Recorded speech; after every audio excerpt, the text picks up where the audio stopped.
حي على الفلاح.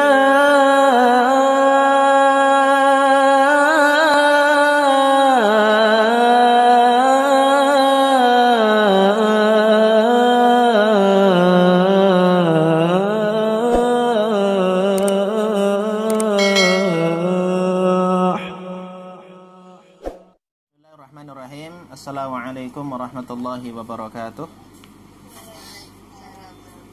Alhamdulillahi wa kafa wa salatu wa salamu ala nabiyil mustafa wa ala alihi wa sahbihi wa man wafa ma ba'd.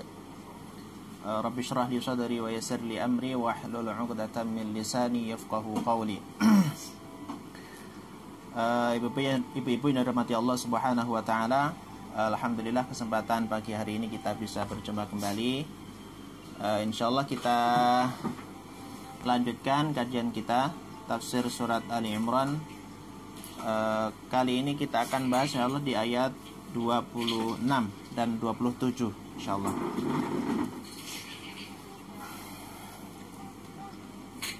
Bismillahirrahmanirrahim. Qulillahumma malikal mulki tu'til mulka man tasha'u wa tanzi'ul mulka mimman tasha'u wa tu'izzu man tasha'u wa tudhillu man tasha'u biyadikal khair innaka ala kulli syai'in qadir. Ayat ini familiar di telinga kita dan sebagian kita juga sudah hafal. Saya kira malah sudah hafal semua ini kali. Apalagi Bu Emi udah hafal ya Bu ya? Bu Tati udah hafal ini mah. Ayat ini kelanjutan atau keterangan dari ayat sebelum-sebelumnya. Misalnya kita terakhir membahas di ayat ke-25 misalnya Allah mengatakan fa kaifa idza jama'nahum liyaumin la raiba fihi wa wafiyat kullu nafsin ma kasabat wa hum la yuzlamun. Bahwa di ayat 25 ada satu informasi bahwa nanti di akhirat akan dikumpulkan lalu kita dipertanyakan setiap amalan kita. Nah, amalan itu maksudnya adalah amalan di dunia. Nah, amalan di dunia itu hanya dua kemungkinan, baik dan buruk, kan? Dan termasuk dari hal yang pasti akan dipertanyakan adalah terkait dengan kepemimpinan dan juga nanti tentang umur dan juga rezeki. Nah, inilah yang nanti dua ayat ini yang akan kita bahas. Nah, sering dikatakan dua ayat ini adalah ayat sebagai penenang jiwa atas kondisi dan keadaan, terutama adalah kondisi dan keadaan saat ini. Kita akan lihat apa penafsirannya, apa maknanya, sehingga kita tidak hanya sebatas membaca lafadznya dan semoga nanti mampu memahaminya. Arti perkataannya dulu, qulillahumma malikal mulk. Kata qul sering kita jumpai di dalam surat Al-Baqarah dan juga di Ali Imran ini. Kata qul adalah katakanlah. Ketika qul di sini artinya berarti antara Allah dan Rasulullah Muhammad sallallahu alaihi wasallam, karena Allah yang memiliki kalam, kemudian Rasul yang diajak berbicara dalam hal ini yang menerima wahyu. Qul berarti katakan ya Muhammad, atau berkatalah ya Muhammad, Allahumma malikal mulk. Kata Allahumma itu sebetulnya sama dengan ya Allah, ya. Bedanya apa kalau ya Allah itu ada ianya, panggilan, namanya an-nida. Panggilan kepada Allah ya Allah. Nah, kata ulama bahasa Arab, kalau ada ya maka ya Allah. Kalau ianya hilang maka Allahumma gitu. Ditambah mim tasdid di akhirnya. Aslinya Allah itu. Aslinya Allahu, kemudian tambah mim di akhir menjadi Allahumma, ya Allah. Malikal mulki, yang merajai. Malik itu adalah yang merajai. Al-mulki yaitu kerajaan. Walaupun malik itu bisa diartikan dengan yang memiliki, yang menguasai. Karena ketika seseorang menguasai sebuah wilayah, artinya dia memang penguasa di daerah situ. Nah, malikal mulk artinya yang merajai kerajaan, al-mulk. Artinya kalaupun di dunia ini, di muka bumi ini ada seorang pemimpin yang satu-satunya pemimpin, maka di atasnya lagi adalah Allah, gitu maksudnya. Jadi tidak ada seorang pemimpin di dunia ini yang mutlak, tidak ada yang di atasnya lagi, karena ada Allah. Nah, Allah itu berada di puncaknya, malikal mulk. Jadi bukan hanya raja, tapi rajanya di raja gitu ya, rajanya raja, yang menguasai raja itu sendiri. Kalau raja itu menguasai wilayahnya, ini Allah itu yang menguasai dia ini. Gitu. Untuk menunjukkan eksistensi dari kemuliaan Allah Subhanahu wa ta'ala dan ketinggian dari kedudukan Allah Subhanahu wa ta'ala. Doanya apa? Tu'til mulka man tasha. Ini penyerahan diri kepada Allah Subhanahu wa ta'ala, yang mana Allah tu'ti itu memberikan, tapi memberikannya dengan kemudahan. Nah, itu beda dengan a'ta yu'ti. Kalau yu'ti pakai a'ta itu memberikan tapi dengan usaha, dan juga biasanya lebih sulit untuk mendapatkannya. Tu'til mulka, ya Allah, engkau telah memberikan kerajaan al-mulk atau kekuasaan kepada siapa? Man tasya, kepada siapapun yang engkau kehendaki. Jadi kepemimpinan itu sebetulnya sudah tertulis di Lauhul Mahfuz dan sudah Allah tetapkan. Kalau memang belum saatnya, ya belum. Nah, nanti berkaitan dengan apa? Pasti pertanyaan kita, kalau memang sudah Allah tetapkan, kenapa kita harus ada pilihan? Kalau sudah pilihan, kalau memang sudah tercatat, apa hikmahnya? Lalu kalau ternyata yang terpilih itu tidak amanah, berarti Allah memilih orang yang gak amanah dong. Nah, nanti akan kita jawab di akhir insyaallah. Man tasya wa tanzi'ul mulka. Dan Allah pun, kalau yang tadi kan Allah akan memberikan kekuasaan atau akan memberikan kepemimpinan kepada siapa yang dikehendaki oleh Allah.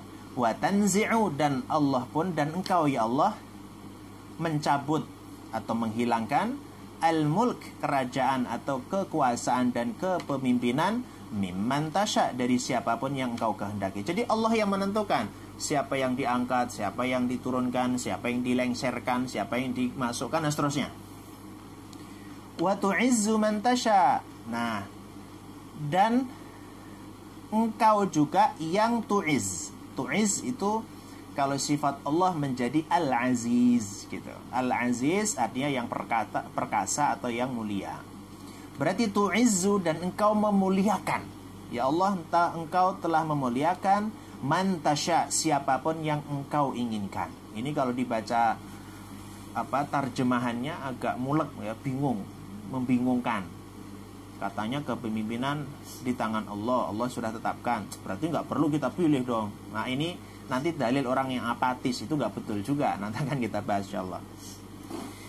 Wa tudhillu man tasya, tapi selain itu juga Allah, engkau telah menghinakan, kata Allah, kata Al-Qur'an ini, artinya Allah yang juga menghinakan, menjadikan hina siapa? Man tasya, siapapun yang Allah kehendaki, yang engkau kehendaki ya Allah. Jadi seolah-olah Allah itu mendiktikan kepada Rasul Shallallahu Alaihi Wasallam agar Rasul itu berdoa. Nanti backgroundnya atau asbabun nuzul surat ayat ini seperti apa nanti setelah ini ya. Ini baru perkataannya dulu. Biyadikal khair, bi dengan yadika. Yadun itu artinya tangan. Ya, artinya memang yadun itu tangan. Kalaupun ada ayat misalnya yadullahi fawqa aydihim, tangan Allah berada di atas mereka, apakah itu tangan betulan, maksudnya tangan tangan, ataukah tangan maksudnya kekuasaan? Dan itu bisa keduanya nanti. Karena itulah ulama Ahlus Sunnah wal Jamaah kemudian ada dua pendapat. Nah, biyadikal khair, dengan tanganmu, bi di situ artinya dengan ya, dengan tanganmu, dengan kekuasaanmu, ya gitu kurang. Nah, artinya biyadikal khair itu hanya dengan tanganmu, hanya dengan kekuasaanmu lah segala al-khair, segala macam kebaikan. Jadi kalau kebaikan dari Allah, kalaupun ada konsekuensi dari keburukan, itu karena ya ulah kita sendiri. Innaka sesungguhnya, inna artinya sesungguhnya, kamu ya Allah, ala atas kulli setiap syai'in sesuatu, qadirun berkuasa. Itu biasanya kalau diterjemahkan, sesungguhnya engkau berkuasa atas segala sesuatu. Baik, ini terjemahannya. Cukup ya? Ada yang ketinggalan, Bu? Ini kayaknya saya ngomong sendirian gitu.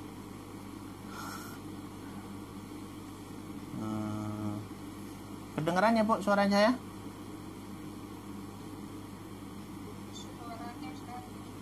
Ya? Oh, kalau putus-putus ini, Bu, nanti kasih tahu. Tep, kita lanjut. Nah, asbabun nuzulnya itu adalah ketika Rasul Shallallahu Alaihi Wasallam itu didatangi oleh beberapa orang, terutama dari Yahudi, terkait dengan kepemimpinan kota Madinah dan juga terkait dengan kenabian Muhammad Shallallahu Alaihi Wasallam. Ini asli backgroundnya itu. Orang Yahudi kenapa mendatangi Nabi? Itu seolah-olah tidak terima. Kenapa tidak terima? Karena selama ini Nabi dan Rasul itu munculnya dari Bani Israel, bukan dari orang Arab, gitu. Maka dipertanyakan itu. Masa sekarang pemimpinnya orang yang rendahan gitu kata orang Yahudi, karena orang Yahudi merasa mereka lebih pantas dan paling pantas memang karena dari dulu pemimpin dari sana. Terlebih lagi saat Nabi itu sudah membuat Madinah sebagai sentral dakwah, membangun politik Islam, politik Qur'ani dan Sunnah itu di Madinah. Lalu di tahun ke-8 Hijriyah itu menguasai kota Makkah juga. Nah, setelah dua kota ini terkuasai, lalu ada yang mengatakan, tidakkah cukup bagi Muhammad dan kawan-kawannya itu menguasai dua kota ini gitu. Maka Rasul justru memohon kepada Allah Subhanahu wa taala agar dua imperium dunia saat itu, yaitu Romawi dan Persia, itu menjadi umatnya juga. Ini kalau dulu kayak ini diejeknya sama orang-orang munafik, apalagi diejek oleh orang Yahudi. Ente itu bisa makan aja udah syukur gitu. Kok mimpi mau menaklukkan Persia dan Romawi? Gitulah ejekannya itu. Kalau kalian itu orang Muslim makan sehari sekali aja udah alhamdulillah. Gitulah. Lo kok mimpi mau menaklukkan kota Romawi dan Persia? Mimpi kami itu. Nah, karena ada percakapan itu dan Rasulullah memang berdoa, ya Allah, jadikan Persia dan Romawi itu menjadi orang yang mengenalmu dan menyembahmu gitu. Dan ternyata nanti terbukti semua kan. Persia dan Romawi nanti pusatnya ilmu pengetahuan, pusatnya ilmu agama gitu. Maka turunlah ayat ini sebagai seolah-olah Allah mengijabahi doa Nabi Shallallahu Alaihi Wasallam, dan justru nanti ditambah jawabannya, tidak hanya sebatas apa yang ditanyakan, apa yang diminta oleh Nabi Shallallahu Alaihi Wasallam. Nah, kemudian yang kedua tadi, peralihan dari kenabian, soal kenabian, karena kenabian itu lebih sekedar kepemimpinan. Nanti kita bedakan gini, kalau kepemimpinan al-mulk itu sebatas di dunia. Tapi kalau kepemimpinan dalam hal kenabian atau rasul itu abadi. Itu ya bedanya ya. Nah, nanti apa yang membuat keabadian dari sebuah kekuasaan, nah itu nanti ada panduannya itu. Kita ambil kesimpulan kandungan dari ayat ini. Allah Subhanahu wa ta'ala memulai ayatnya dengan qulillahumma malikal mulki tu'til mulka man tasha'. Qulillahumma itu seolah-olah Allah sedang membimbing Nabi Muhammad sallallahu alaihi wasallam agar berdoa, agar memohon, meminta kepada Allah kekuasaan yang sesuai dengan keinginannya atau sesuai dengan keinginan Allah. Kenapa? Karena Allah yang sudah menentukan, menetapkan siapa yang akan memimpin manusia, terutama adalah memimpin agama, soal nabi dan rasul. Dan ini sekaligus isyarat serta bimbingan untuk nabi khususnya dan juga kita sebagai umatnya untuk selalu mensyukuri nikmat Allah. Kenapa harus disyukuri? Karena gini. Ini saya bawa ke konteksnya dulu ya. Konteks kenabian. Seseorang diangkat jadi nabi itu bukan karena dipilih, dicoblos oleh manusia, bukan pencoblosan. Bukan juga karena dipilih oleh seorang pemimpin atau raja. Jadi nabi itu langsung dari Allah, SK-nya itu langsung dari Allah gitu. Kalaupun ada orang yang tidak menyetujui ketetapan Allah, itu tidak akan pernah bisa menggoyahkan ketetapan Allah. Kalau walaupun misalnya orang seluruh dunia demo sama Allah, ya Allah saya gak rela misalnya, gak rela nabinya dia, saya gak seterusnya. Itu kan protesnya masa Nabi Daud kan, masih inget tuh. Daud, Jalut, Tolut, dan Tabut. Masih ingat ya? Bu Tati kayak kenal banget itu. Nanti yang gak kenal tanya Bu Tati ya. Jadi ada Tabut, ada Tolut, ada muter-muter aja itu gak kelar-kelar. Itu kan diprotes. Protes itu kemudian tidak pernah membatalkan ketetapan Allah kan. Tetap aja Nabi Daud alaihissalam juga jadi pemimpinnya dan ternyata berhasil. Jadi intinya nanti kalau Allah sudah memilih itu artinya pasti berhasil, nggak mungkin tidak berhasil. Nah di sini kita harus bersyukur gitu. Qulillahumma malikal mulki, yang mana Allah itu sudah tetapkan. Allah memberikan urusan kepemimpinan, pemerintahan atau pemegang kekuasaan kepada siapa saja yang memang Allah izinkan. Oke. Tetapi juga di sisi lain, wa tanzi'ul mulk, tapi juga Allah berkuasa untuk mencabut, untuk menghilangkan, untuk melengsarkan siapapun yang dikehendaki. Makanya tentang al-mulk di sini dibatasi. Al-mulk itu artinya adalah kepemimpinan di dunia, bukan nabi. Kalau nabi itu nggak ada pensiunnya, nggak ada yang menggantikan nabi. Tapi kalau soal kepemimpinan dunia, bahkan sebelum waktunya lengser saja kadang sudah didemo untuk lengser. Jadi artinya kepemimpinan di dunia itu terbatas waktu. Maka Allah katakan tu'til mulka man tasya, diberikan kepada siapa yang Allah kehendaki, tapi juga suatu saat tanzi'. Tanzi'u artinya dicabut. Dicabut darinya kekuasaan itu dari siapa yang dikehendaki. Seorang pemimpin jika memahami ayat ini dengan benar, insya Allah akan tenang. Karena sekian banyak anggota dewan atau caleg atau yang sejenisnya itu gagal terpilih kemudian masuk ke rumah sakit karena kurang kenal ayat ini. Coba kenal ayat ini. Di rumah sakit jiwa kan jadi sepi. Masa ada rumah sakit khusus caleg gagal kan? Udah gitu muslim lagi berjenggot, muslimahnya juga berjilbab, kan sayang. Ini ada panduannya gitu loh. Soal sudah maju ternyata gak jadi, ya sudah, karena Allah belum memilihnya. Karena yang terpilih pun suatu saat akan dicabut oleh Allah. Kemudian yang kedua, Allah pun juga akan memuliakan siapapun yang dikehendaki, tidak harus jadi pemimpin. Ini penting nih.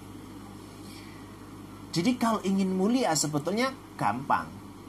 Gimana caranya? Ya udah, ikutin aturan Allah, mulia sendiri itu.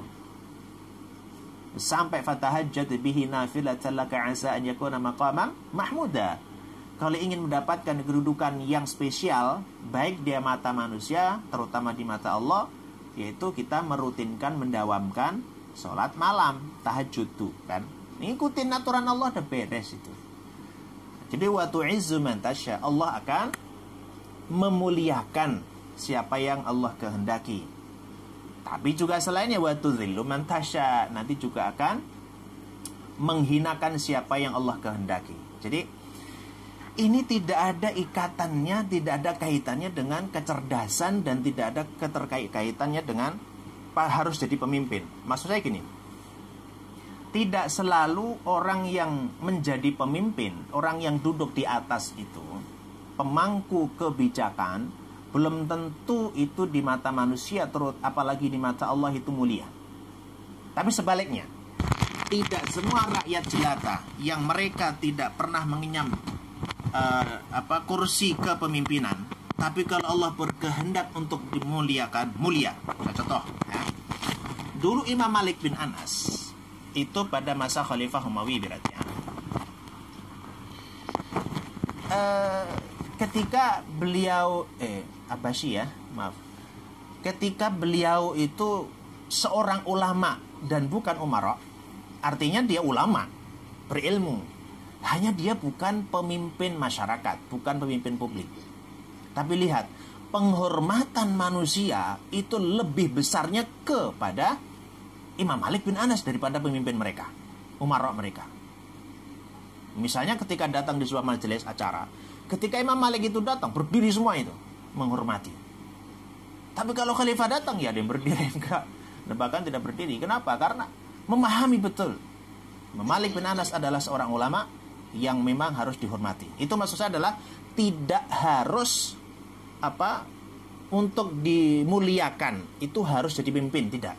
Dan tidak semua yang rakyat jelata itu selalu menjadi rendahan, bukan. Karena kemuliaan itu hanya di sisi Allah Subhanahu wa taala. Kalau kita sudah dimuliakan Allah, tinggal Allah gerakkan hati manusia untuk memuliakan Dia. Tapi kalau sudah hina, walaupun memimpin dunia sekalipun, pemimpin sebuah negeri kalau sudah hina, ya sudah, Allah akan berikan kehinaan pada dirinya dan Allah akan menggerakkan manusia untuk menghinakannya. Gitu ya. Dan Allah tambah di akhir itu, biyadikal khair. Di tanganmu ya Allah, dengan tanganmu ya Allah, seluruh kebaikan ini. Hanya di tangan engkaulah ya Allah segala kebajikan. Jadi artinya, ini kebaikan itu sudah haknya milik Allah. Maka kata Al-Quran apa? Al-haqqu mir rabbik falatakunanna minal mumtarin. Kebenaran itu sudah mutlak, sudah digariskan oleh Allah. Jadi kalau pengen mengetahui ini benar atau salah, itu ikutin Al-Quran, ikutin sunnah. Bukan relativitas. Nggak ada relativitas dalam hal kebenaran ya. Maka seluruh kebaikan itu di sisi Allah. Kalau Allah mengatakan baik, pasti baik. Walaupun saat ini belum ada penelitiannya, belum ada bukti ilmiahnya misalnya. Tapi yakinlah bahwa semua yang menurut Allah baik itu pasti baik. Dan sebaliknya, semua yang dikatakan Allah itu buruk pasti buruk, walaupun menurut manusia itu adalah baik. Nah, misalnya kayak babi lah babi misalnya, atau kelelawar, atau apa yang dimakan oleh orang-orang Cina tuh. Gini, apa namanya tuh? Yang ikan mentah itu namanya apa, Bu? Ada yang pernah merasakan ikan mentah itu? Apa namanya? Sushi. Nah, Susi apa Sasi? Kasihan Bu Susi dimakan. Bahkan ada yang makan apa itu yang ada jari-jari banyak itu apa? Binatang laut itu? Gurita. Ada yang makan gurita mentah, pernah tahu, Bu? Ya, pernah lihat sih. Gitu ya. Itu misalnya itu selain sensasi juga prestis, juga menunjukkan dia hebat dan seterusnya lah. Tapi kita nggak tahu sesuatu yang masih mentah misalnya itu mengandung bakteri ini dan itu misalnya. Walaupun belum ada penelitian misalnya, atau babi sekarang ketika Al-Quran sudah melarang makan babi, sebetulnya ya buruk selamanya, mau diapain juga buruk. Nah, orang Barat kemudian mengatakan, kenapa orang Islam nggak mau makan babi padahal enak. Kemudian diteliti, kemudian ada cacing pitanya. Kalau cacing pitanya saya hilangkan, Apakah itu kemudian jadi halal? Jadi terus dikejar gitu. Padahal kalau sudah dilarang ya sudah, berhenti saja. Itu orang Islam tuh. Karena semua yang datang dari Allah itu pasti baik. Itu loh. Jadi maksud biyadikal khair itu kita lebih rileks dan kita tidak merasa terzolimi. Pokoknya kalau sudah yang datang dari Allah, terima, syukuri, kalau buruk ya sabari. Selesai. Semuanya baik. Kemudian ditutup, innaka ala kulli syai'in qadir. Sesungguhnya engkau ya Allah atas segala sesuatu itu qadir. Itu berkuasa. Jadi ketika Allah sudah berkuasa atas segala sesuatu, maka seharusnya kita itu tumpukan semuanya, gantungkan kepada Allah, karena Allah yang berkuasa. Kalaupun kita misalnya diberikan amanah di sebuah perusahaan atau di publik atau di masyarakat atau dimanapun dengan kepemimpinan, maka ikat kepemimpinan itu dengan aturan Allah. Maka selain amanah juga pasti benar. Gitu. Kalau kita mengikuti kepala manusia dan manusia yang memberikan saran itu jauh dari Al-Quran, kemudian ternyata saran itu jauh dari Al-Quran dan bahkan bertentangan, lalu kita ikuti, berarti kita belum mengikuti aturan Allah, tapi mengikuti hawa nafsu manusia. Itu pemimpin memang berat. Tapi bagi kita, semuanya itu adalah sebuah kebaikan. Nah, karena biyadikal khair, semua yang sudah Allah tetapkan merupakan kebaikan untuk kita, walaupun secara realitanya seolah-olah menyakitkan, tapi menyakitkan menurut kita, menurut perspektif Allah itu adalah kebaikan. Itu di ayat 26. Alhamdulillahi Rabbil Alamin.